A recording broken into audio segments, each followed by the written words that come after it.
OK. Bonjour tout le monde. Désolé pour ce problème technique. On a perdu le tuyau Internet. Il a fallu redémarrer toutes les affaires. Et ça fait que, donc, on va avoir une émission un peu écourtée. On va passer par-dessus les nouvelles. Il n'y avait rien de très important. Il y en a juste une sur les plus importantes. Tiens, Bombardier qui a nommé un nouveau VP stratégique opération. Puis il y a Prométhique qui annonce avoir conclu une entente visant l'acquisition d'un centre de prélèvement de plasma. Donc, on va y aller tout de suite sur Prométhique qui rebondit un petit peu là-dessus. Et GoPro, pourquoi ils s'élancent comme ça? C'est parce que ils vont produire un nouveau dispositif à 6 caméras, puis ensuite, ils vont construire un dôme genre Catélis aussi. C'est ça la nouvelle pour ça. Donc, le marché. Bon, là, OK, regardez, le marché là, qui replante. Là, on a connu un certain retour à la hausse. Maintenant, on voit le SPY en train de planter, HVU en train de remonter, ce qui est normal. Donc, aujourd'hui, là, écoute, ça a pas assez proche, comme je disais tantôt, pour faire le tour de la situation. On est toujours en plafonnement, là, Nasdaq, New York, Toronto.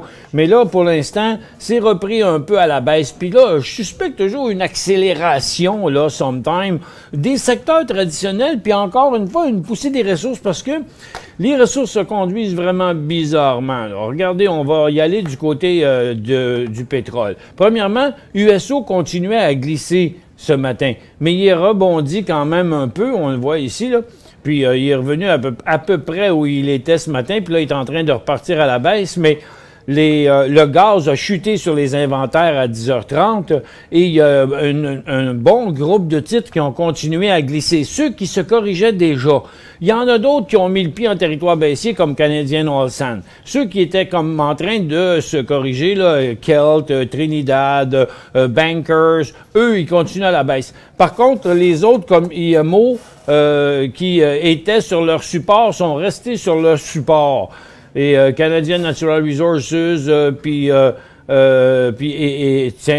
qu'on voit ici, les gros restent à côté sur leur support. C'est plus les compagnies un peu plus petites là, qui sont en train de chuter. Puis dans tout ça, cette glissade-là, pour l'instant, dans un bon groupe des titres d'énergie, on a un ici là qui, lui, au contraire, est le seul titre du secteur énergie dans cette situation-là présentement à une quadruple résistance sans se corriger du tout. Fait que donc, même si le secteur a un peu de misère, lui semble être toujours prêt à un inversement de sa tendance et un décollage. Donc, à surveiller au cours des prochains jours, CEU. Maintenant, du côté des orifères.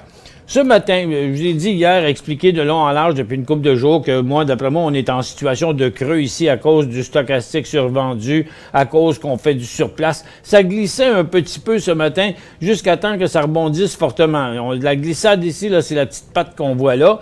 Et puis, regardez, hop, c'est revenu en hausse. L'or. Donc, les titres orifères qui ont refusé de traverser le support ont même remonté encore un petit peu. C'est pour ça qu'on vous parlait ici d'un upswing possible du côté des titres orifères. Pour ce qui est des titres miniers, c'est venu sur le bas aussi. La situation a été rescapée là aussi. Ça paraît, en une minute, ça paraît pire, mais quand je vais vous le montrer en 15 minutes, vous voyez, oups, on est juste passé au travers un petit peu avant que ça revienne. La situation a encore été sauvée. On est toujours dans une situation de creux. Donc, aujourd'hui, regardez le secteur énergie là, qui est en train, après être revenu avec un autre sommet, un autre repli dans sa tendance baissière de ce matin, est en train de retourner à la baisse ici, là. Et puis, c'est les mines qui ont sauvé la situation, c'est les orifères aussi qui ont sauvé la situation. Parce que les autres, là, regardez les secteurs traditionnels, la consommation discrétionnaire s'en vient par en bas, ça va descendre plus bas. Je pense bien que la consommation de base aussi. Les services financiers ont même parti en hausse, maintenant sont en baisse et veulent revenir à la baisse. Donc, pour l'instant, on retrouve une autre petite vague de vendeurs là, sur le marché. Donc, c'est pour ça, ça m'étonnerait qu'on s'en irait en bull market. Donc, je pense qu'il reste encore de la correction à venir. Ça pourrait même se dégonfler le mouvement sur les orifères. On s'en va à la pause.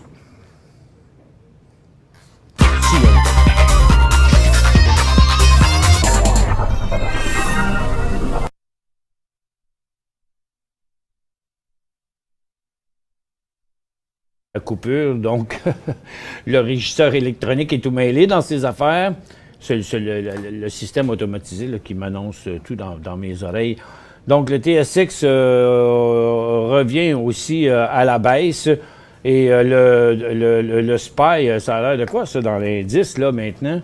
Ah, là, le Nasdaq sur son bas de la journée, le Dow Jones sur son bas de la journée, le TSX près de son bas de la journée. On va y aller avec quelques questions ici de la première de Stéphane YFI.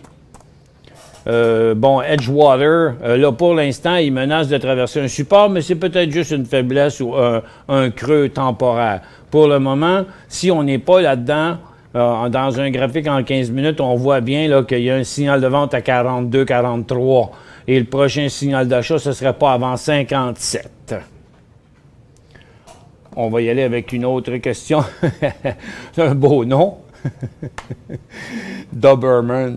TVIX, un achat ou non? Ben, regarde, TVIX va monter si le nombre d'options put vendues sur le marché augmente et si le SPY continue à chuter.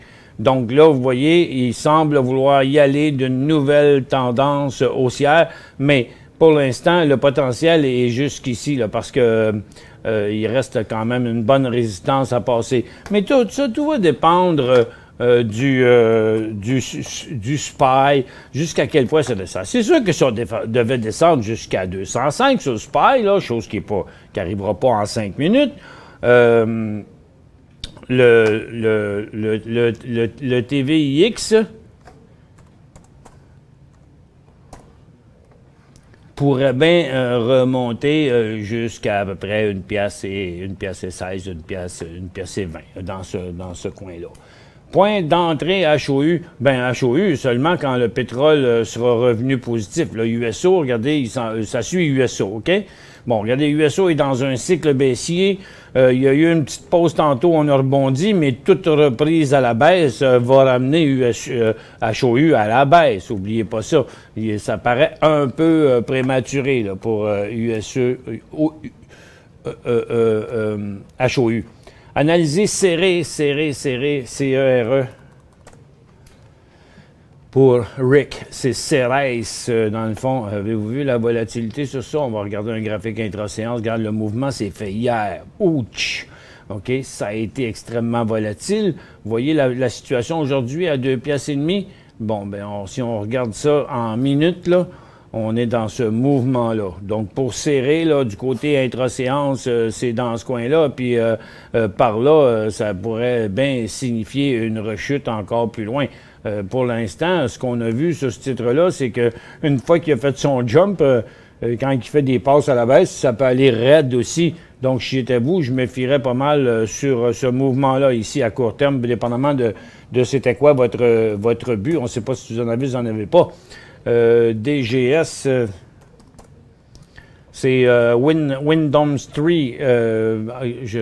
C'est ça? Non, c'est au Canada. OK, on va aller DGS au Canada. Dividend Growth Split. Oh boy. Regarde, fort volume sur la baisse, toujours sur son bas de la journée. Pas prometteur du tout. En minutes, on ne voit rien sur un titre comme ça, mais ici, c'est la tendance baissière qui ne montre aucune interruption pour le moment. Donc, j'ai bien l'impression qu'on pourrait aller plus loin.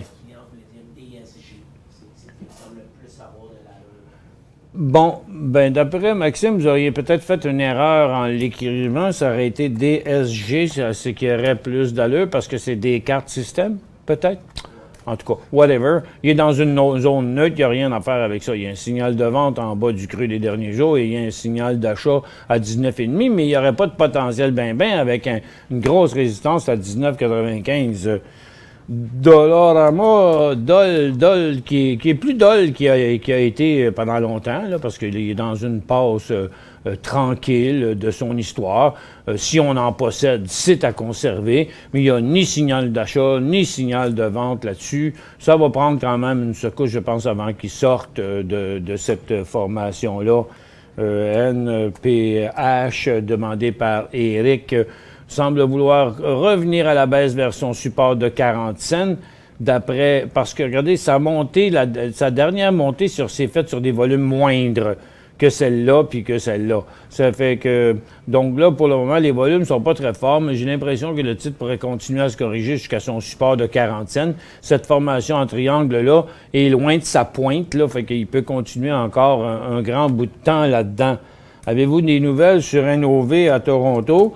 Ben non, ils m'ont pas appelé aujourd'hui, là. Je joke. Mais si... C'est fatigant un peu, hein, parce que le titre est rendu en bas de 5 cents, puis il y a eu des bons volumes sur la baisse, là, puis il vient de remonter. C'est pas très, très prometteur. On dirait qu'il se passe de quoi? Pas très rose. Ben non, c'est sûr. C'est rendu même rose très fond. C'est pas rose pantoute, c'est pâle. C'est pâle en titi. C'est plus que... Non, ben c'est même pas rose, c'est rouge. Parce que ça continue à descendre. Il n'y a pas grand-chose à faire avec ça, hein, béni. Dollar Sylvain, pétrole hausse ou baisse à venir? Ben, vous dites que j'aime ton opinion, ben merci beaucoup, mais c'est ce que je répète depuis un bout. Là. Vous parlez du pétrole. Le pétrole, il est comme... regardez, je vais vous le mettre dans un graphique en 30 minutes. On va l'avoir sur une dizaine de jours. Là. Il est peut-être sur sa base. Il était sur un support important. Il n'a pas été trop plus loin que ça. Mais c'est à voir. Le gaz continue à la baisse, c'est sûr.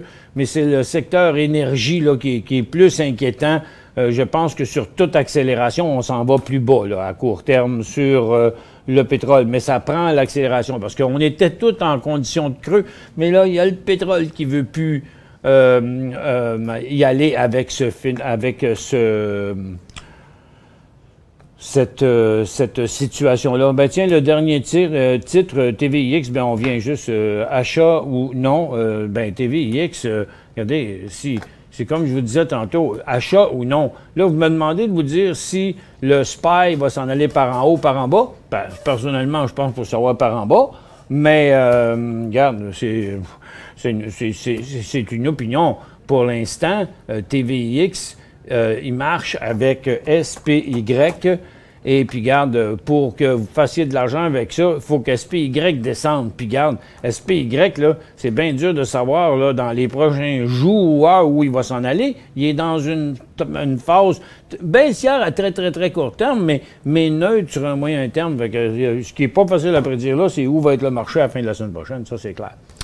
Merci d'avoir été avec nous. Désolé pour le petit contretemps et l'émission est écourtée. On se revoit demain dans le feu de l'action à 11h30.